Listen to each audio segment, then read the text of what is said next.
এবং একসময় আমাকে তুলেও নিয়ে যাওয়া হলো। একটু অসন্তোষ প্রকাশ করলেন, একটু উষ্মা প্রকাশ করলেন। সরকার আর রাষ্ট্রের পার্থক্য বোঝেন আপনারা? একজন ব্যক্তির দায় হিসেবে কথা বলছেন। কেউ একজন মাস্টার মাইন্ড ছিল।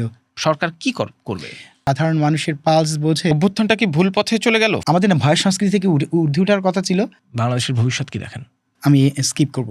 কাঙ্ক্ষিত পরিবর্তন সেইটা কোনোভাবেই যাত্রা শুরু করে নাই। এখন শুনতে মনে হবে আমি অনেক বিএনপির দালাল। এই সমাজে সবাই তো মধ্যপন্থার রাজনীতির কথা বলে। ফার রাইটিস্টরা সবাই জঙ্গি না ভাই।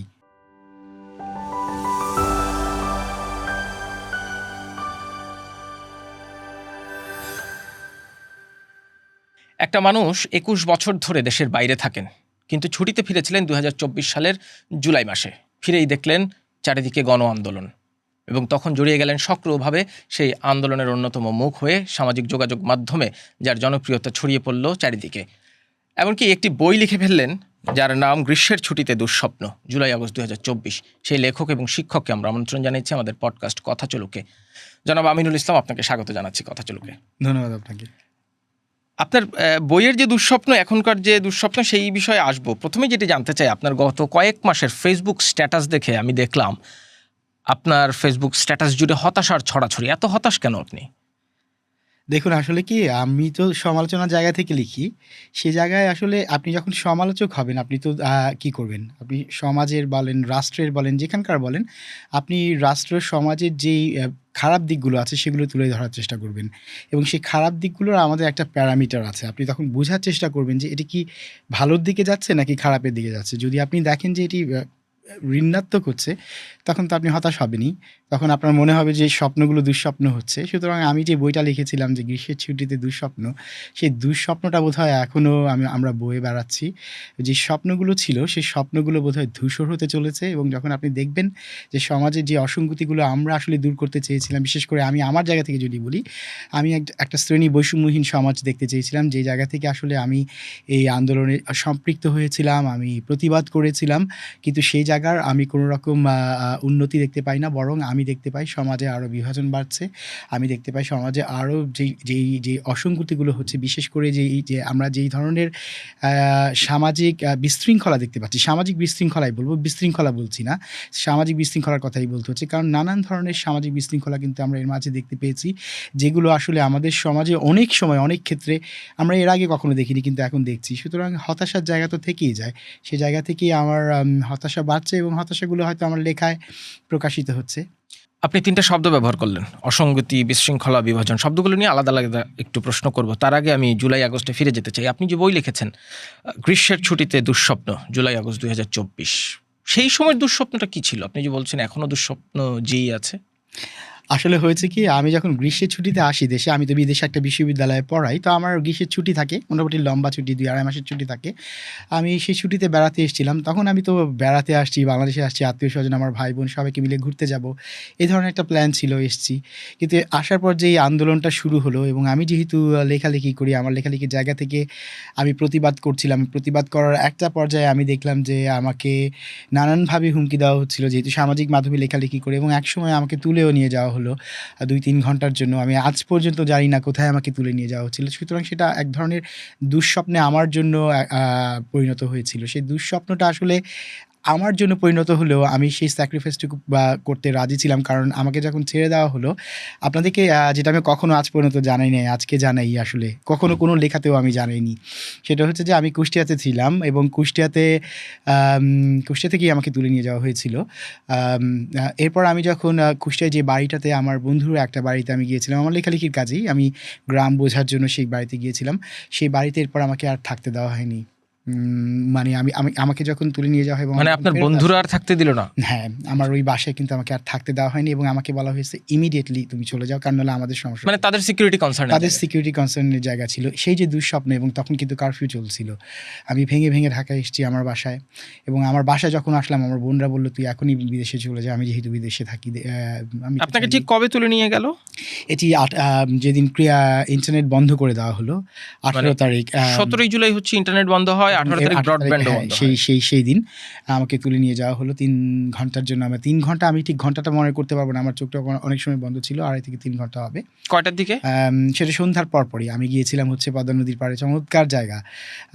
হাঁটতে আমার লেখালেখির কাজেই তো ওখানে যাওয়া। সেখানে আপনারা জানেন কুষ্টিয়া অত্যন্ত একটা আমাদের লালনের যেই সংস্কৃতি সেটা এই জেলা ধারণ করে, এবং সেখানে অনেক রকম মাজার আছে, গান বাজনার ব্যাপার আছে। তো আমি সেগুলো উপভোগ করার জন্য গিয়েছি, দেখতে গিয়েছি যাতে আমি লিখতে পারি।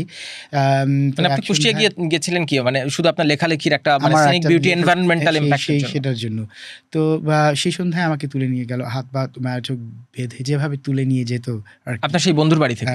না, আমি পদ্মা আচ্ছা, নদীর পাড়ে পদ্মা নদীর। হাঁটতে গিয়েছিলাম। সেখানে আমাকে তুলে নিয়ে যাওয়া হয়েছিল। কি বলল তো তারা তুলে নিয়ে যাওয়ার সময়? কিছুই বলেনি। যখন তুলে নিয়ে গেল, তুলে নিয়ে আমাকে একটা গাড়িতে তুলল। আমি জানি না কয়জন কেমন এসেছিল? গাড়িতে হলো। আমি তো জানি না। আমার তো চোখ বাঁধা। আচ্ছা, সঙ্গে না, চোখ মানে বাঁধা তারা হয়েছে। এসেই কি আপনার চোখ বেঁধে ফেললো? আমার হাত দেয় সঙ্গে এভাবে করে বেঁধে। আমি তো হাঁটছিলাম। এবং ওরা বোধহয় ওয়েল ট্রেন আপ। তারা হাত বেড়েছে, চোখ বেড়েছে, বলছে কোনো কিছু করবেন না, আমরা আপনার কোনো ক্ষতি করব না, এতটুকু বলছে। চুপচাপ থাকেন, মুখও বাঁধা। তো আমি ভয়ই পেয়েছিলাম, কারণ বিদেশে থাকি। আমার মতো একটা নিরীহ মানুষ, কোনো রাজনীতিও করি না। তো সেটা তো একটা দুঃস্বপ্নই ছিল। আমি ভয় পেয়েছিলাম আসলে। আপনি কি ধরেন ওই সময়ই কি লেখালেখি করছিলেন, নাকি আগে থেকেই পলিটিক্স নিয়ে লেখালেখি করেন? লেখালেখি তো আমি অনেক বছর ধরে করি। আমার না, মানে অ্যাক্টিভিজমের জায়গা আছে। ডোমেস্টিক, বাংলাদেশের ডোমেস্টিক পত্রিকায়? হ্যাঁ, আমি বাংলাদেশের পত্র-পত্রিকায় তো দীর্ঘদিন ধরেই কলাম লিখি, তাই না? আমি দৈনিক সমকাল থেকে কলম লেখা শুরু করেছি। সেটাও ২০১১ সালের দিকে হবে প্রথম কলম লিখি। তারপর সে বাংলাদেশ প্রতিদিন হয়ে প্রথম আলোতে কলম লিখছি। এখন গত ৫ বছর ধরে তো প্রথম আলোতেই কলম লিখি। সুতরাং লেখালেখির যে ব্যাপারটা ছিল সেটা তো সমাজ রাজনীতি নিয়েই লেখা। আর ফেসবুকে অ্যাক্টিভিজম তো আছেই, যেটা অনেকেই হয়তো পড়েন, আপনারা অনেকেই হয়তো জানেন। তো তারপরেও আমার মূল জায়গাটা আসলে সমাজই ছিল। সামাজিক অসঙ্গতির যে ব্যাপারটা, রাজনীতি সমাজের সাথে অনেকটাই ওতপ্রোতভাবে জড়িত। সুতরাং রাজনীতি চলে আসে।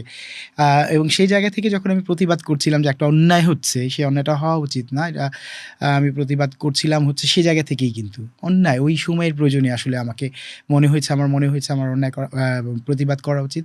আমি প্রতিবাদ করেছি, এবং এজন্য যে আমাকে তুলে নিয়ে যাবে, এটা আমি স্বপ্নেও কল্পনা করি না। নিয়ে যাওয়ার পর তারা কি বললো? মানে কি ধরনের কনভারসেশন ছিল আপনাদের সাথে? কনভারসেশন ছিল যে ওনারা ভেবেছেন আমি হয়তো কোনো পলিটিক্যাল এজেন্ডা নিয়ে বিদেশ থেকে এসেছি।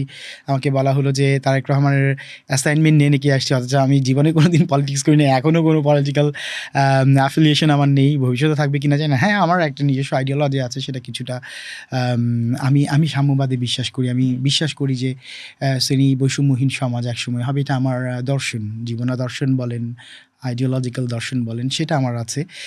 কিন্তু কোনো পলিটিক্যাল অ্যাফিলিয়েশন কোনোদিনই আমার ছিল না, এবং থাকার সম্ভাবনা জানি না ভবিষ্যতে কী হয়, নাই বলতে গেলে।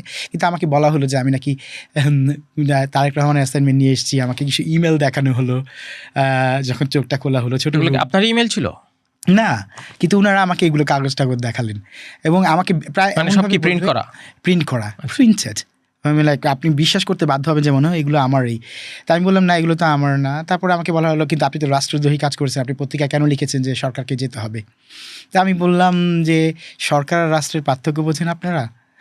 যিনি আমাকে জিজ্ঞেস করছিলেন, মুখোশ পরা কিন্তু ভদ্রলোক, অনেক লোক ছিল লম্বা মুখোশ পরা। মানে আমার এখনও আসলে ওই স্মৃতি, ওই ট্রমা আমার এখনও যায়নি। আমি এটা যখন বললাম, আমাকে মানে শারীরিক অত্যাচার বলতে যা বোঝায় সেটা বলছে, সবাই কি তুই কি তোর ছাত্র মনে করিস নাকি? আমাকে সরকার রাষ্ট্র পার্থক্য বোঝাচ্ছে। মানে এই যা করে আর কি। তো যাই হোক, আমাকে একটা সময় ছেড়ে দিয়েছিল। সেটারও হয়তো একটা কারণ আছে, আমি জানি কারণটা কী। যেহেতু আমি একটা ইউরোপিয়ান কান্ট্রির সিটিজেন, সেটা আমি আমার বইতে লিখেছি। আমি ধারণা করি হয়তো ওনারা খোঁজখবর নিয়ে আমাকে ছেড়ে দিয়েছেন এরপর। মানে আপনার বিদেশি নাগরিকত্ব কি আপনাকে সেই সময়ে বাঁচিয়ে দিল কার্যত? এক ধরনের। এটা তো আমি বলতে পারবো না, কিন্তু আমি ধারণা করি হয়তো এটা একটা কারণ হতে পারে আর কি, যে আমাকে সেই দিনই ছেড়ে দিয়েছেন ওনারা আর কি। আপনি গুম কমিশনে কি জানিয়েছিলেন? কমিশনগুলো নিয়ে আমি কথা বলবো? এই সরকার নিয়েই বরং বলি, জানিয়ে কী লাভ হলো? কেউ তো খোঁজই নেয় না। আর খোঁজ নিলে বলে ডকুমেন্ট দেখাতে, ওটা না, আপনি দেখাতে, নোটিফাই সেটা করেছিলেন? দেখাতে। হ্যাঁ, নোটিফাই তো করেছি। কি বললো তারা? মানে তারা কথা বলেছিল, আপনার ঘটনাটা হ্যাঁ, জেনেছে? তো ওনারা আসলে ডকুমেন্ট দেখাতে বলে। হ্যাঁ, যেটা হয় সেটা হচ্ছে যে কি, আপনি যখন ধরেন, আমাদের নিয়ম হচ্ছে কি, যখন আপনি গুম হবেন বা কোনো কিছু হবেন, আপনাকে তো আসলে থানায় একটা মামলা করতে হবে, জিডি করতে মানে হবে। নিদেন পক্ষে একটা নিজের জিডি। পাখাটাকে ওটা করতে হবে, যার কোনো কিছুই তো আমি ওই সময় করিনি। ওটা তো আমাদের জন্য রিস্ক ছিল, তাই না? কারণ আমরা তো জানি না কি কার পারপাস সার্ভ করছে। সুতরাং সেই জায়গা থেকে তো আমার কোনো ওয়েল ডকুমেন্টেড কিছু নেই আরকি। তো এই আর কমিশন কিছু বলব না আরকি ওনাদেরকে। ওনারা যদি শুনে থাকেন শুনুক। না, মানে আপনার তাহলে কমিশন সম্পর্কে আপনার অবজারভেশন কি? মানে আপনার যতটুকু বললেন ততটুকু মনে হচ্ছে আপনি খানিকটা, আমি যদি ভুল না করি, একটু অসন্তোষ প্রকাশ করলেন, একটু উষ্মা প্রকাশ করলেন। দেখুন, আমি স্কিপ করব এই কথাটা। ঠিক আছে। আমরা আপনি যে দুঃস্বপ্নের কথা বলেছিলেন, মানে যে দুঃস্বপ্ন সেই সময় দেখেছিলেন, আপনি বলছেন একটা অন্যায়ের প্রতিবাদ করছেন, একটা অবিচারের প্রতিবাদ করছেন। সেই দুঃস্বপ্ন কেন 2026 সালের জানুয়ারিতেও বলছেন টিকে আছে? কারণ আমি তো যেটা বললাম, আমাদের তো একটা স্বপ্ন ছিল, তাই না? আমরা তো আসলে বিভিন্ন মত পথের মানুষ গিয়ে একসাথে হয়েছিলাম। এটা তো বাস্তবতা। সুতরাং আমার যে মতাদর্শ, সেটা হচ্ছে যে আমি একটা শ্রেণী বৈষম্যহীন সমাজ দেখেছিলাম, স্বপ্ন দেখেছিলাম, যেটা আমি আজও দেখি এবং অতীতেও দেখেছি এবং ভবিষ্যতেও হয়তো দেখে যাব। সেখানে আসলে আমি যে মতাদর্শ ধারণ করি, সেটা হচ্ছে যে আমি অত্যন্ত লিবারাল মানুষ, যেখানে যেই যার মত, দল মত পথের মানুষ আছে, তারা তাদের মতো করে আম আ তাদের ব্যক্তিগত জীবন, সামাজিক জীবন এবং রাষ্ট্রীয় জীবন পালন করতে পারবে এবং সেখানে কোনো রকম বাধা আসবে না। সরকার তো বলছে সেটা পারে বাংলাদেশের মানুষ এখন। আপনার নিজের কি মনে হয় পারে? না, আমি এখন ব্যক্তিগত কমেন্ট আমি করতে চাই না। আমি বলছি সরকার বলে পারে। সরকার তো অনেক কিছুই বলে। সরকার তো বলে পুরো বাংলাদেশের মানুষ এখন সব রকম অধিকার ভোগ করছে। কারো কোনো রকম সমস্যা হচ্ছে না। দেশ নাকি অনেক ভালো হয়ে গেছে, বৈষম্য কমে গেছে। আপনি কি রাস্তায় বের হলে বৈষম্য দেখেন না? আমি তো তেজগাঁওতে থাকি। আমি নাবিস্কোর যে রাস্তাটা পার হলেই গুলশান, আর ওদিকে নাবিস্কো, তেজগাঁও। রাস্তার এপার আর ওপারের যে পার্থক্য ছিল, সে পার্থক্য তো কোনো রকম পরিবর্তন আমি দেখতে পাই না। রাস্তাটা পার হলেই মনে হয় যে এখানে এলিট সমাজের বসবাস, যেটা গুলশান, যেখানে আপনারা বসবাস করছেন বা আপনাদের অফিস। আর রাস্তার ওপারটাই হচ্ছে, মনে হয় সেখানে বোধহয় দরিদ্র কিছু মানুষ, যাদের কোনো সে নাই, যাদের কোনো ভয়েস রেইজ করার জায়গা নেই, সেটা এখনো এটা তো বিদ্যমান। খুব মানে ব্রডার অ্যাঙ্গেলের একটা হ্যাঁ, আমি তো সেই জায়গায় এটা কি এত সহজ বা মানে কানেকশন করা? এটা সহজ না, কিন্তু তাদের ভয়েসটা তো আপনি শুনবেন। মানে ভয়েস যে শোনার যে ব্যাপারটা, আপনি চেঞ্জ করতে পারবেন না। শ্রেণী চেঞ্জ করা অনেক কঠিন কাজ, কিন্তু আমি তাত্ত্বিক আলোচনায় যেতে চাই না এই জন্য, কিন্তু তারপরেও বলতে হচ্ছে। কিন্তু ভয়েস, তাদের যে ভয়েসটা শোনার যে ব্যাপারটা, অর্থাৎ তারা কি চায়, তারা কি বলতে চায়, সেই বলার যেটা, সেটা তো আপনি শুনবেন। আপনি ইমপ্লিমেন্ট করবেন কি করবেন না, সেটা তো অনেক বড় ব্যাপার। এখন তারা যেটা বলতে চায়, সেটা বলতে কি ভয় পায়? যদি ভয় পায় এবং তারা যদি বলতে না পারে, তাহলে আপনি তাদেরকে সেই সুযোগটুকু দেননি। আপনি না বৈষম্যহীন সমাজের কথা বলেছিলেন? তা আপনি তো বৈষম্যহীন সমাজ আপনি কীভাবে প্রতিষ্ঠিত করবেন, যদি আপনি তাদের কথাই না শোনেন? আপনি তো তাদেরকে কথা বলার সুযোগই দেননি। কারণ আপনি এমন একটা সরকার প্রতিষ্ঠা করেছেন, যে সরকার কিছু কমিশন করেছে। সেই কমিশনের মানুষজন কারা আমরা জানি না। তারা কি বাংলাদেশের নাগরিক নাকি বিদেশি নাগরিক, তাতেও আমার কোনো সমস্যা না। আমি নিজেই বিদেশি নাগরিক। কিন্তু তারা কি আসলে বাংলাদেশে সাধারণ মানুষের পালস বোঝে? আমার তো মনে হয় না। তারা কি বলতে চায়, তারা কি সেটা বোঝে? তারা কি কখনো শোনার চেষ্টা করেছে যে এই ৫ই অগাস্টের পর আপনারা যে সরকার প্রতিষ্ঠা করেছেন, সেখানে যারা এই আন্দোলনের সাথে সরাসরি সম্পৃক্ত ছিল, তাদেরও কিছু বলার ছিল অনেকের? নাকি আপনার কিছু একটা গোষ্ঠীর কথা শুনছেন, যারা হয়তো অন্য মতাদর্শী হতে পারে? আমার অন্য মতাদর্শী হলে কোনো সম্পর্কে, তারা যেই মতাদর্শের হোক, কোনো সমস্যা নেই। তাহলে অন্যদের কথাও শুনুন। আপনি একটা গ্রুপের কথা শুনছেন, আরেকটা গ্রুপের কথা শুনছেন না, তাদেরকে আদার করে দিলেন। আপনি যদি একটা গ্রুপকে আদার করে দেন বা 10টা গ্রুপকে আদার করে দেন, তাহলে আপনি সমাজে স্ট্যাবিলিটি কীভাবে পাবেন? কই থেকে স্টেবিলিটি আসবে? কে করলো এই আদারিংটা? মানে জুলাই অগাস্টের গণঅভ্যুত্থানের সময় তো আমরা দেখলাম সবাই এক। অধ্যাপক Yunus, in a single word, অধ্যাপক Yunus is the one who is the culprit. I mean, at some point he has to give us the proper reasoning. Why did he do that? কেন সে বলল যে কেউ একজন মাস্টার মাইন্ড ছিল, কিছু group of people gave him the power to get into this higher position? Why? What about us? Who are us? আমরা কারা তাহলে? উনি তো আমাদেরকে আদর করে দিয়েছেন প্রথম দিনই। And one day, I don't know when, he has to take that responsibility. I can tell you that. এবং সেটা তাকে একদিন না একদিন এর জবাব তাকে দিতে হবে, রেসপন্সিবিলিটির জবাব তাকে দিতে হবে। এটা তো আপনি একজন ব্যক্তির দায় হিসেবে কথা বলছেন। এই জুলাই গণঅভ্যুত্থানের তো অনেক স্টেক হোল্ডার ছিল। কি এমন ঘটলো যে এই বিভাজন তৈরি হতে হলো, যে আপনি যে বিভাজনের কথা বলছেন? ওনার কি দায় ছিল না যে এটাকে সবাইকে ইনকর্পোরেট করা? রিকনসিলিয়েট করা সবার সাথে, শুধু আমরা যারা আন্দোলনে ছিলাম বা আমরা যে একটা পক্ষ ছিলাম তারা না, বিপক্ষদের সাথেও তো রিকনসিলিয়েশনের দরকার আছে। আপনি সমাজের স্ট্যাবিলিটি কীভাবে প্রতিষ্ঠা করবেন? আপনি যদি একে ধরেন তাকে মারেন, এই সবাইকে আদার করে দেন, হবে না তো। It doesn't work this way, it never work all across the world. Don't even know the theories? আপনি এত শিক্ষিত, আপনি নোবেল প্রাইজ পেয়ে গেছেন, আপনি কি এই তত্ত্বগুলো জানেন না কীভাবে সমাজের স্ট্যাবিলিটি মানে প্রতিষ্ঠা করতে হয়? You know it. What it means, আমার কাছে যেটা মনে হয় সেটা হচ্ছে যে he did it quite deliberately, intentionally to have this কিন্তু একজন মানুষেরই দায়, মানে আর কোনো স্টেক হোল্ডারের দায় না, একজন অন্য সকল স্টেক হোল্ডারেরই দায় আছে, এমনকি আপনি আমাকেও দায় দিতে পারেন, that's fine. But at the end of the day ওনার দায় ছিল হচ্ছে সবাইকে এক করে আমাদের সমাজে এক ধরনের ঐক্য প্রতিষ্ঠা করা। সেটা তো তিনি করেননি। তিনি যদি চাইতেন তিনি সেটা পারতেন, কিন্তু তিনি যেটা করেছেন সেটা হচ্ছে তিনি বিভাজন করেছেন আমাদের সবাইকে। আমাদের নিজেদের মাঝেই বিভাজন তৈরি হয়েছে, হয়নি? রাজনৈতিক দলগুলো নিয়ে উনি যে একটা ঐকমত্য কমিশন করলেন এবং সেখানে 30টা রাজনৈতিক দল গিয়ে কথা বললো। আমরা তো রাজনৈতিক দলগুলোকে তারপর অনেক বিষয়ে একমত হতেই দেখলাম না। এখন রাজনৈতিক দলগুলো যদি নিজেরা একমত হতে না পারে, সরকার কি করবে? দেখেন, এই যে ঐকমত্য কমিশন হয়েছে না, আরেকটা কমিশনদের নিয়ে কি বলবো জানি না, এর আগে একবার স্কিপ করে গেলাম। তো ওনাদের এই ঐকমত্য কমিশনের যে প্রপার আউটকাম সেটা কি? জুলাই সনদ, যেটা আমরা যে এখন গণভোটে যাচ্ছি, ইজন্ট ইট দি কেস? আমি যদি আপনাকে প্রশ্ন করি, আপনি কি জানেন যে আপনার গণভোটে কি কি আছে? আমরা সবাই পার্সোনালি আমি জানি, কিন্তু হয়তো অনেকে জানেন। আমরা তো সবাই শিক্ষিত জনগোষ্ঠী এখানে, তাই না? আপনি জিজ্ঞেস করেন তো রাস্তা থেকে বের হয়ে একজনকে, তারা কি জানেন নাকি কি এই জুলাই সনদে কি আছে, কি হতে যাচ্ছে? তারা তো উচ্চকক্ষ নিম্নকক্ষই বুঝতে পারছে না, তো সনদের কথা কি করে বুঝবে তারা? তো আপনি বলছেন যে কমিশনটা হয়েছে, তাদের কাজ ছিল হচ্ছে ওই বিভিন্ন নামকরা হোটেলে গিয়ে খাওয়া আর নিজেরা এগুলো আপনি রাজনীতিবিদদের কাছ থেকে শুনতে পাবেন। এখন আপনি বলতে পারেন রাজনীতিবিদরা তো নিজেরাই ঐক্যমতে পৌঁছাতে পারেনি, তো রাজনীতিবিদদের ঐক্যমতে পৌঁছানোর দায়িত্ব কার ছিল? সরকারের ছিল না?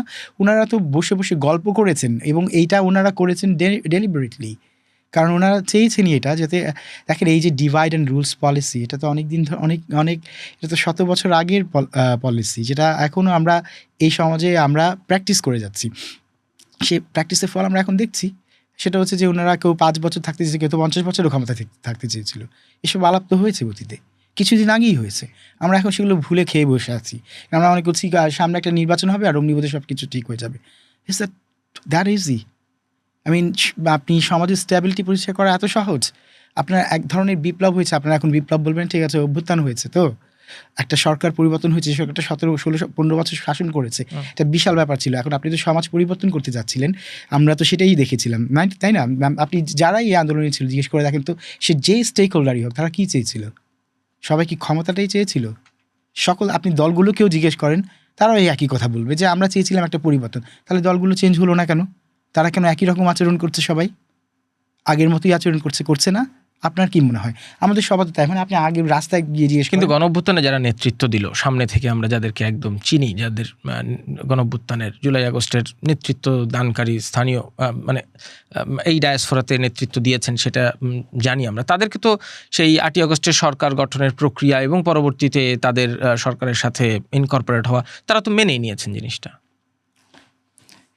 এখন আপনি বলছেন জুলাই আন্দোলনের নেতৃত্ব, জুলাই আন্দোলনের নেতৃত্বটা কারা দিয়েছে আসলে? নাকি আপনি ওই যে 5-6 জনের যাদেরকে দেখতেন তাদেরকে আপনি মনে করেন নেতৃত্ব দিয়েছে? আমরা কেউ ছিলাম না। We were just nothing but some foot soldiers. We never had any contributions.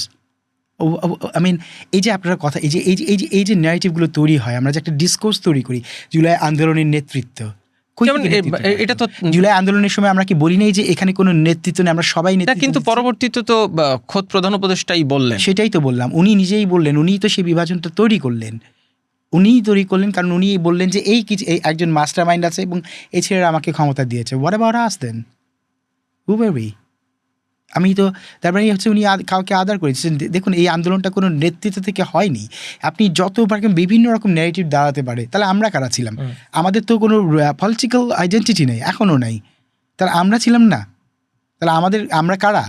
সুতরাং এই যে নেতৃত্ব, তারা তাদের মতো করে বলছে, এই নেতৃত্ব তারা কি করলো? এরপর একটা রাজনৈতিক দল তৈরি করলো না?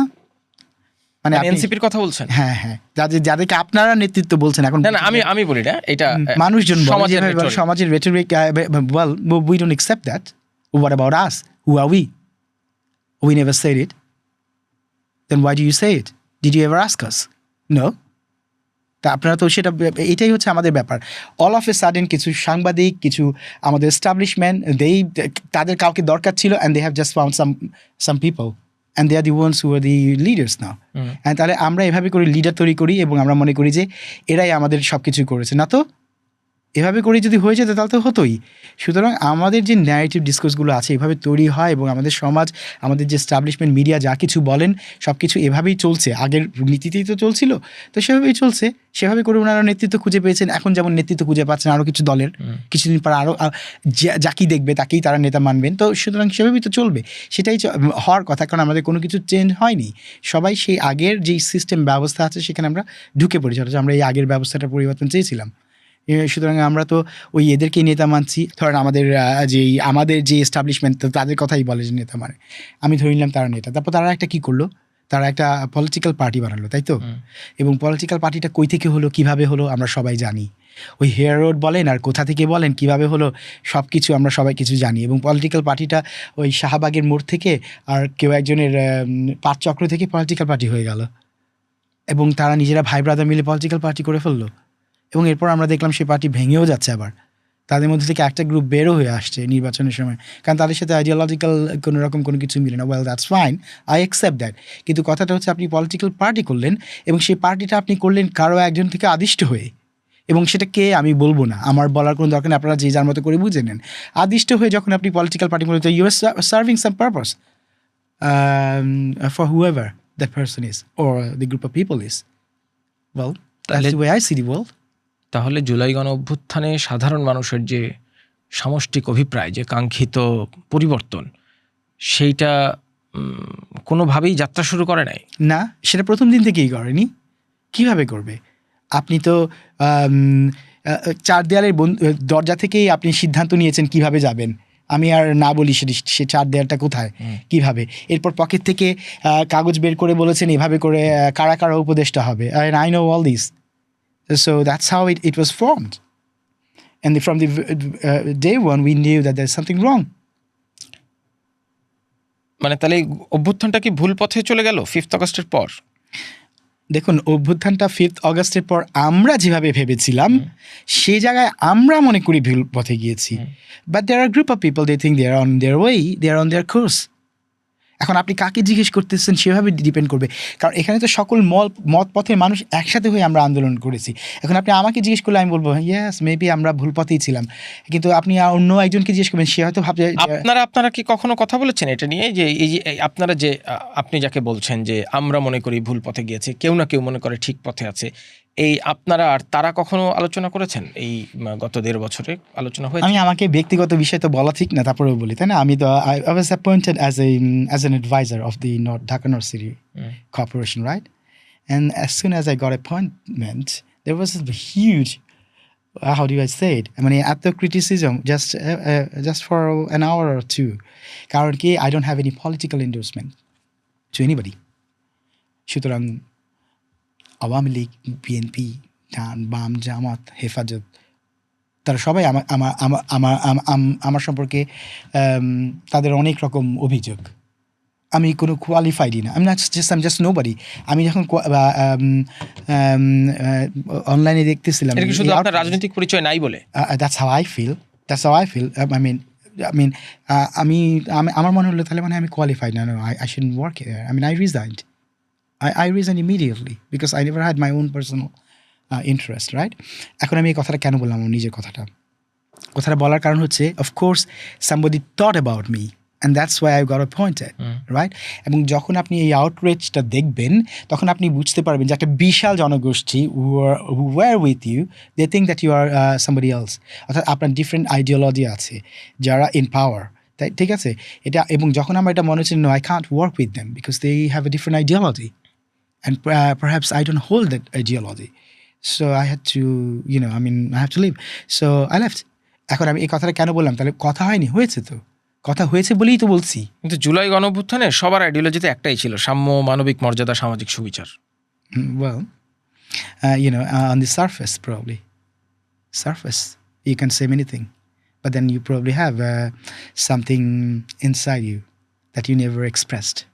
সুতরাং আপনার মনে কি আছে সেটা তো আর আমি বলতে পারবো না, তাই না? আপনি এখন বলতে পারেন আমি সাম্যবাদী, আমি অনেক ভালো। তারপরে আপনি বলবেন যে না আমি আসলে সাম্যবাদী না, আমি একজন প্রতিক্রিয়াশীল মানুষ। Well I have to accept whichever way you আর।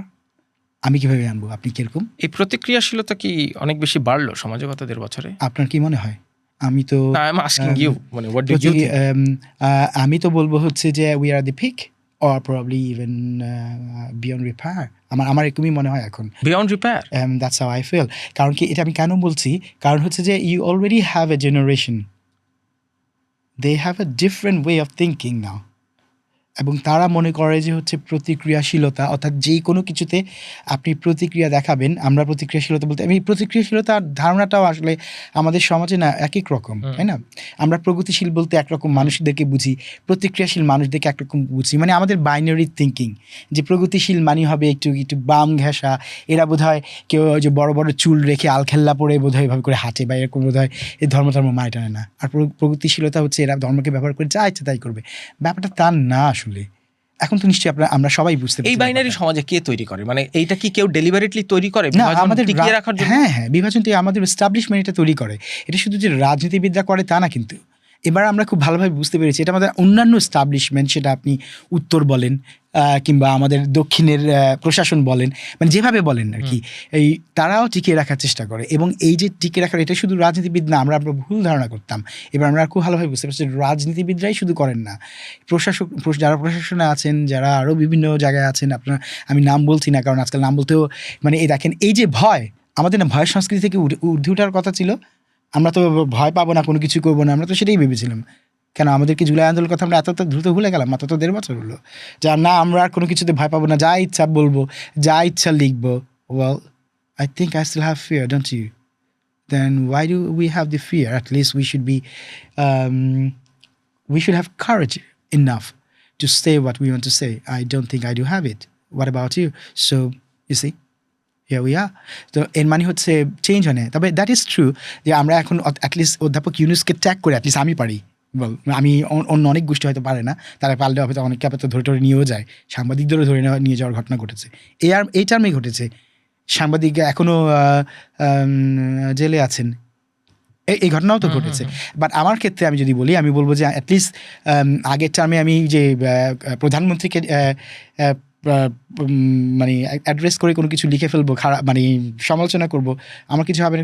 এখন আমি অন্তত এটা ফিল করি, but still I don't think it's for everybody. আচ্ছা, I don't think it's for আপনি যে everybody. পারেন, isn't it A development? No, it's not a development. How do you say that? That's the wrong notion. I mean, that's where our problem lies. আপনি যদি মনে করেন আপনি পারেন, I can say anything, and then there are another group There of are people. other people. There are other people. They're scared about it. The same thing that they would like to say, but they can't say it because then they will be termed as something else. That's not a society we would like to build. That's a wrong notion. আপনি feel that's what we call fascism, isn't it? মানে বিষয়টা এরকম না, আজকে আপনি পারছেন, হয়তো 2 বছর পর আরো 10 জন পারবে। No, এইভাবে করে কি society? no, because you're already othering some group of people, and you don't want to listen what they want to say. They're not even considered as human, subhuman. It was the same before. It is the same now, and I guess it's going to be even worse afterwards. So, if that is the case, what kind of a development you are talking about? সামনে একটা নির্বাচন 12ই ফেব্রুয়ারি 2026, এবং এক ধরনের rhetoric আছে যে বাংলাদেশে এই যে আপনি যেসব সমস্যা বললেন, এই সমস্যাগুলো কিন্তু আলোচনা কম হয় নাই, আলোচনা করে মানুষ এখন। সবার মধ্যে এক ধরনের ভাবনা যে নির্বাচনটা হয়ে গেলেই বোধহয় স্টেবিলিটি চলে আসবে। Is it like that? Do you think so? মানে আমার না মাঝে আমি হেসেই দিলাম আসলে। আমার হাসা উচিত কিনা আমি জানি না আর কি। আমি লিখেছিও আসলে এই বিষয়গুলো নিয়ে, যেহেতু আমি লিখি, আমার আসলে কথা বলতে ভালো লাগে না। আজকে আমার আসলে টকশোতে যেতেও ভালো লাগে না। আমি লেখক মানুষদের আমার মনে হয় যে কথা বলা উচিত, তাহলে বেশি কথা বলে ফেলে বা এমন কিছু বলে ফেলে বেফাস কিছু। ধরেন নির্বাচন হয়ে গেল, well, we are still the same people, they're running the country with the same ideology. And আমি তো কোনো নতুন মানুষকে দেখি না। এবং ধরেন আমি একটা রাজনৈতিক সরকার যদি দায়িত্ব নেয়, একটা পলিটিক্যাল এমবডিমেন্ট সরকারে থাকলে আর একটা অরাজনৈতিক বডি যদি সরকারে থাকে, তার মধ্যে কি কোনো রকম পার্থক্য চোখে পড়বে বলে সম্ভাবনা দেখেন না আপনি? স্ট্যাবিলিটি আপনি কিভাবে ডিফাইন করবেন সেটা হচ্ছে ব্যাপার। কারণ কি স্ট্যাবিলিটির ব্যাপারটা আসলে কি, আপনি স্ট্যাবিলিটি বলতে কি বলছেন? পলিটিক্যাল স্ট্যাবিলিটি, সোশ্যাল স্ট্যাবিলিটি নাকি ইকোনমিক স্ট্যাবিলিটি? ইকোনমিক স্ট্যাবিলিটি কিন্তু আমাদের অলরেডি কিছুটা হয়েছে, এটা কিন্তু আপনাকে স্বীকার করতে হবে। মানে আপনি হয়তো সারফেসে সেটা বুঝতে পারবেন না, বাট বিগত বুর্জোয়া দলটার আমলে ইকোনমি কিন্তু অনেক খারাপের দিকে যাচ্ছিল, যেটা আমরা হয়তো সারফেসে বুঝতে পারিনি, কিন্তু আমরা জানতাম যে যাচ্ছে। সেটা কিছুটাও হলেও এই সরকার যতই আপনি আলোচনা করেন, ইকোনমিক স্ট্যাবিলিটি এসছে, ইকোনমিক স্ট্যাবিলিটি এসছে, কিন্তু আমাদের পলিটিক্যাল স্ট্যাবিলিটি এবং সোশ্যাল স্ট্যাবিলিটি, যেটা বেশি পলিটিক্যাল স্ট্যাবিলিটি হয়তো আমাদের আসবে, পলিটিক্যাল কালচার যে স্ট্যাবিলিটি যেটা ব্যাপারটা, সেটা হয়তো আমরা আবার আগের জায়গায় পৌঁছাবো বলে আমি মনে করি। And if that is what you call stability, আমরা যদি আবার আগের জায়গায় পৌঁছে যাই যেখানে যেভাবে করে চলছিল, অর্থাৎ one group of people will be suppressed and their voice will not be raised, or maybe they will be I don't know, under the table or somewhere. I mean, they are hidden somewhere. If that is the case, এভাবেই যদি চলে এবং বাকি অন্য যারা political পার্টিরা আছে, যারা সরকারের সাথে অ্যালাইন এবং তারা চলছে, এক ধরনের পলিটিক্যাল স্ট্যাবিলিটি আসবে, যেটা আগে সরকারের আমলে তো ছিল নাকি? আপনি আগে সরকারের আমলে যে পলিটিক্যাল স্ট্যাবিলিটির কথা বলেন, is that where we would like to go now? That means that we are now far worse at this moment. So we've gone down or behind, and now we'd like to go back to the previous position. Is that what you call stability? I don't know. I mean, I don't see that way. Okay, we have to go ahead, where everybody has the voice and they can raise their voice and they can exercise their political power or political will. That's what we call a real democracy, isn't it? Now, if you would like to suppress some people's voice, well, even if they are criminal, well, then put them into jail or just do some justice for them or whatever justice that is, right? And then let them, the others should be practicing their political rights, if I could say that. So এইখানে একটু reconciliation প্রসঙ্গে আসতে চাই। আপনি লেখালেখিও করেছেন এই বিষয়ে। হ্যাঁ, এই কনসেপ্টটাই যে রিকনসিলিয়েট করা, একটা গ্রুপ অফ পিপল, তাদেরকে কথা বলতে দেয়া উচিত আপনি বলছেন, যাদের আমি যখন স্পষ্ট করে যদি বলি, আওয়ামী লীগ সরকারের পতন হয়েছে, শেখ হাসিনা পালিয়ে গেছে এবং আওয়ামী লীগের কার্যক্রম নিষিদ্ধ হয়েছে, নিষিদ্ধ না, স্থগিত হয়েছে, কিন্তু আওয়ামী লীগের তো সমর্থক গোষ্ঠী বাংলাদেশে আছে। তাদেরকে কি রিকনসিলিয়েশন করার কোনো প্রক্রিয়া, এই শব্দটা তো আমরা শুনেছি গত 1.5 বছর, কিন্তু তার কোনো বাস্তব প্রয়োগ কি দেখেছেন এই সরকারের আমলে? না, সেরকম তো কোনো কিছু আমরা অ্যাটলিস্ট তো সরকারের কাছ থেকেও শুনিনি। শুনেছি কি কখনো বলা হয়েছে যে হ্যাঁ, তাদেরকে নির্বাচন করতে দেওয়া হবে, তারা যদি নির্বাচনে আসতে চায় তাহলে কোনো সমস্যা নেই। এরপর আবার বলা হয়েছে তাদেরকে নির্বাচন করতে দেওয়া হবে না, এখন তো আমরা নির্বাচনের দিকে যাচ্ছি। কিন্তু আসলে কি বাস্তবে তো আওয়ামী লীগ আসলে যেই দলটা আসলে পতিত সরকার, তাদের কোনো রকম অ্যাক্টিভিটিস আমরা দেখতে পাচ্ছি না, যেটা বাস্তবতা। এখন কথা হচ্ছে যে রিকনসিলিয়েশন তো আপনাকে করতে হবে। এখানে তো ওরা একটা পার্টি, আপনি যখনই একটা গ্রুপ অফ পিপলকে সাপ্রেস করবেন, তখন তারা কোনো না কোনো এক সময় সংগঠিত তো হবে, তাই না? দেখুন, আওয়ামী লীগ যেটা করেছে, যে জামাতকে একটা সাপ্রেস করে রেখেছিল না, এখন কি অবস্থা দেখেন। তারা তো ক্ষমতায় যাওয়ার জন্য এখন স্বপ্ন দেখছে না? আমরা যখন বলতাম আগের আমলে, আমার তো মাঝে মাঝে মনে হয় আমাদেরকে কি বলতো জানেন, এই আওয়ামী লীগের যারা অ্যাক্টিভিস্টরা আছে, আমরা নাকি বামাতি শব্দটা অতীতে খুব ব্যবহার হতো। মানে আমাদেরকে অন্তত বলতো বামাতি মানে, জানেন বামাতি মানে হচ্ছে বাম এবং জামাতের মিশ্রণে কিছু একটা ওরা বলতে চায়। মানে আমরা নাকি বাম এবং জামাতের মিশ্রণ, আর এখন আমাদেরকে এদের হয়ে মানে এদের অধিকারের জন্য বলতে হচ্ছে। আমার মাঝে মাঝে মানে এগুলো মনে হলে, অতীতের কথা মনে হলে এখন আমার রাগ হয় আর কি, যে এগুলো বলে। যা হোক, সেগুলো ভিন্ন বিষয়। কথা হচ্ছে যে আপনি যখন কাউকে সাপ্রেস করবেন, তখন তো এরা তো আন্ডারগ্রাউন্ড পলিটিক্স করবে না, এরা কি বলে এত গ্রুপ, এটা তো একটা বিশাল শক্তি। এদিকে আপনি কীভাবে কতজন মানুষকে সাপ্রেস করবেন? এটা তো অসম্ভব কাজ। এটা তো কোনোদিনই সম্ভব হবে না। জামাত একটা ছোট দল ছিল, তাদেরই এখন এই অবস্থা। তা আওয়ামী লীগ তো অনেক বড় দল, তো তারা কোথায় যাবে? আপনি তো অপরাধীদের বিচার করবেন এবং তারপর বাকিদেরকে আপনি অবশ্যই এই সমাজে তাদেরকে পলিটিক্স করতে দিতে হবে। আপনি যেভাবেই হোক রিকনসিলিয়েশন আপনাকে করতে হবে।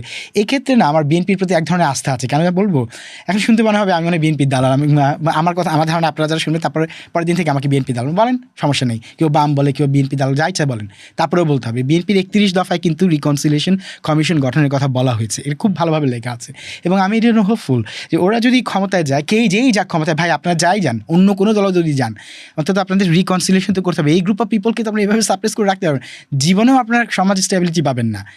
আপনারা লিখে রাখেন, it is impossible. You will never find a stable society. A huge party like Awami League, it's not even Jamaat. Jamaat was a small, now they are getting bigger, but what about then? They were a small party. And now, you see how big they are. They're just dreaming to get into power. Then what about Awami League?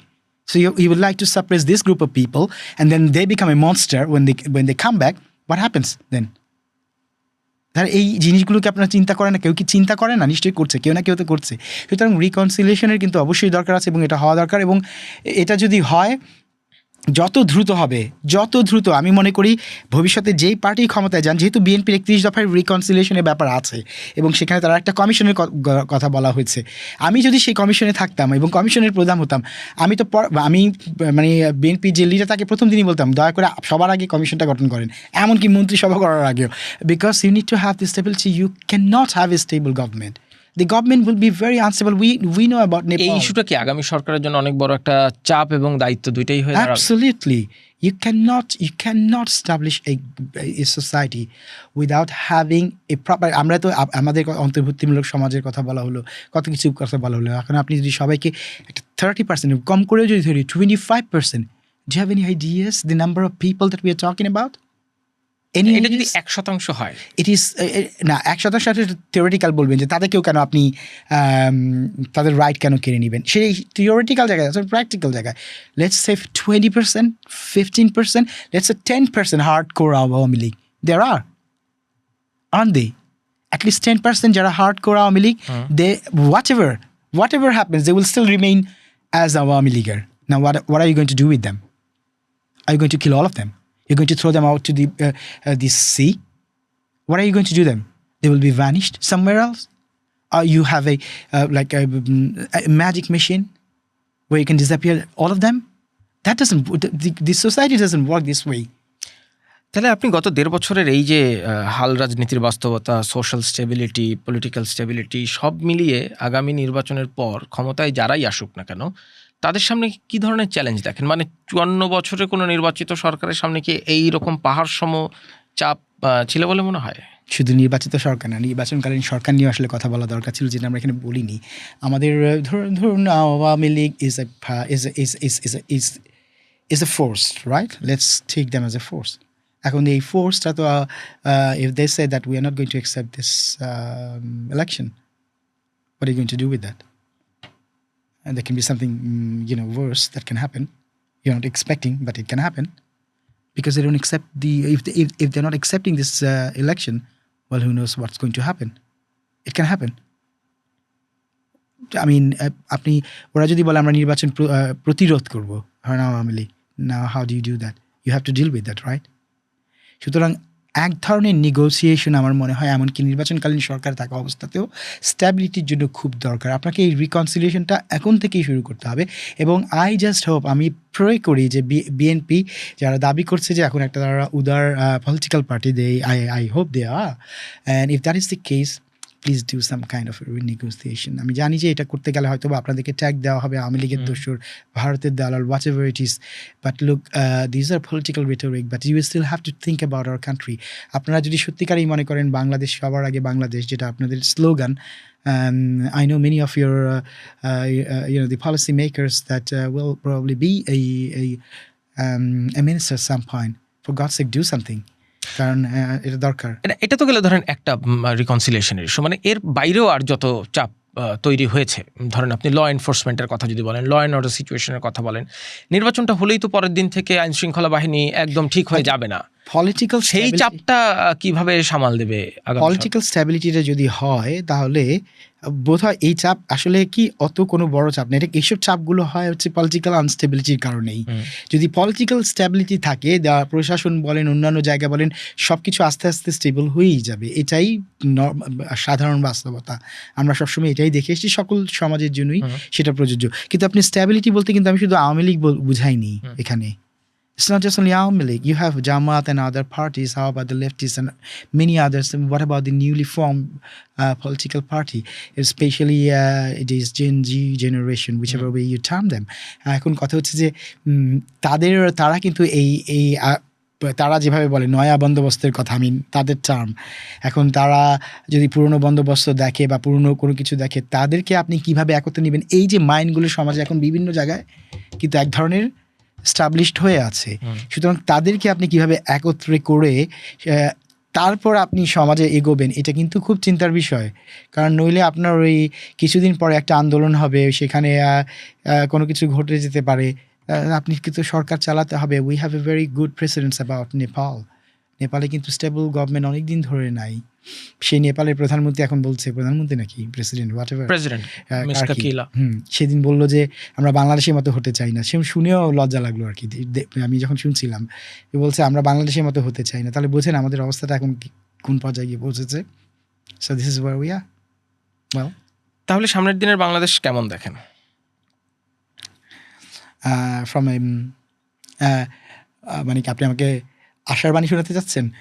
যদি আমি যেভাবে দেখি সেটা হচ্ছে যে আমি দেখি যে আমাদের পলিটিক্যাল যে ডিভাইডেশনটা সেটা আরও বাড়বে, এবং পলিটিক্যাল যত মেরুকরণ হবে সেটা এক অর্থে, যদি আপনি আমাকে তাত্ত্বিকভাবে বলেন, সেটা ভালো। যেমন আমরা এখন এই রাষ্ট্রে জানি যে আমাদের একটা কিছুটা ফর রাইটিস্ট যারা একটা অ্যালাইনমেন্ট, তাদের একটা এক ধরনের অ্যালাইনমেন্ট হয়েছে, তারা ইলেকশন করছে।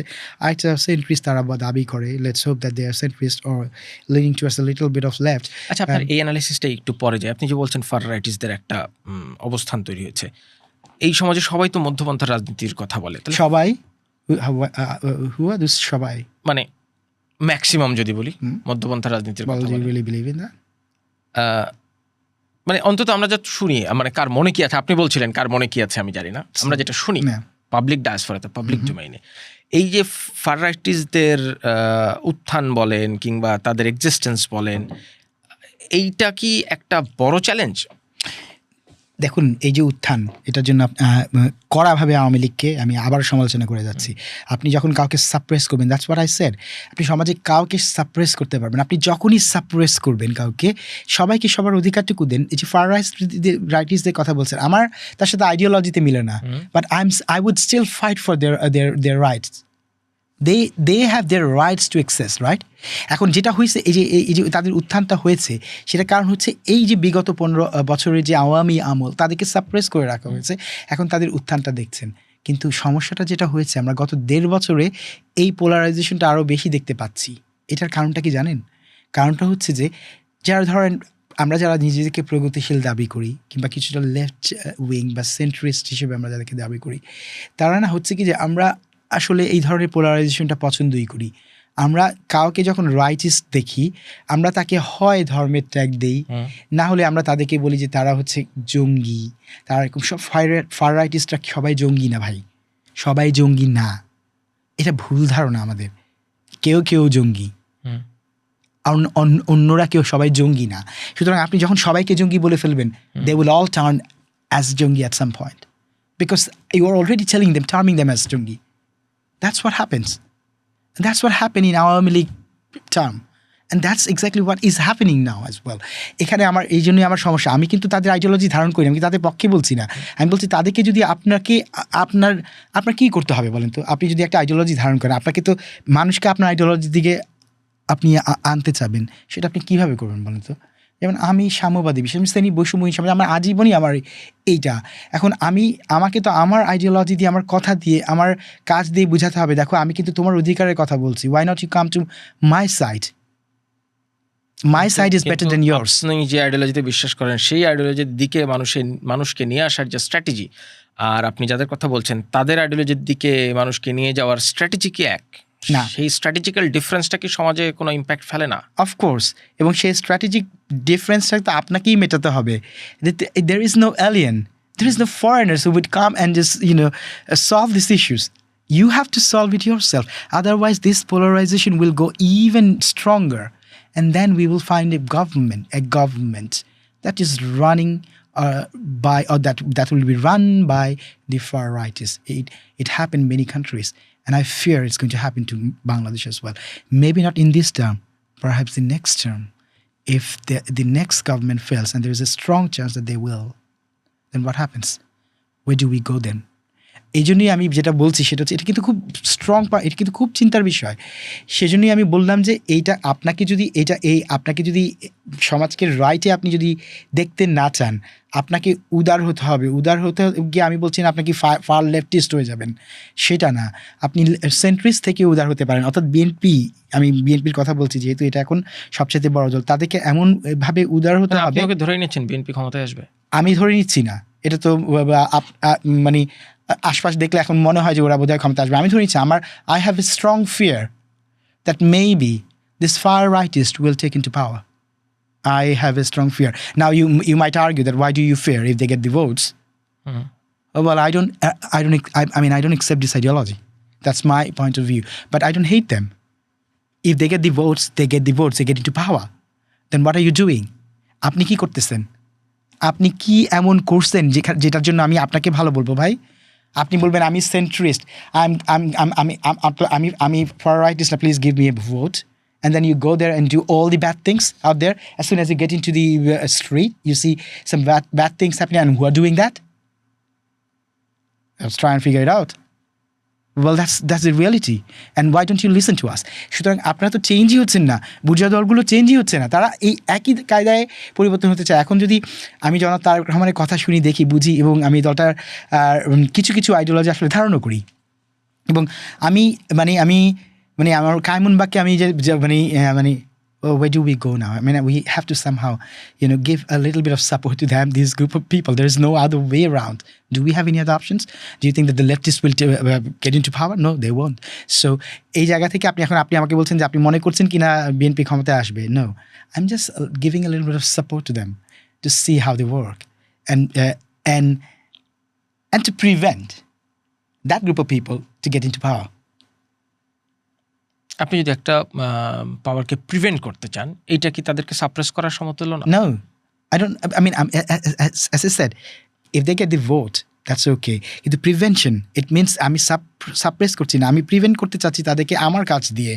আমি ভালো কিছু করব, ভালো কিছু বলবো, এবং যা বলবো সেটা আমি বাস্তবে প্রয়োগ করবো। By your good work, by your good work, যেটা আমরা দেখতে পাচ্ছি না। বলা খুবই ভালো, বিএনপি কিন্তু এখন চমৎকার করে বলছে তাদের যে 31 দফা আপনি পড়েন, আমি জানি আমি পড়েছেন কিনা, আমি পড়েছি, দেখেছি খুব ভালোভাবে, আমি জানি তাদের দফা, আমি এদের পলিসি মেকারদেরকে অনেককেই চিনি।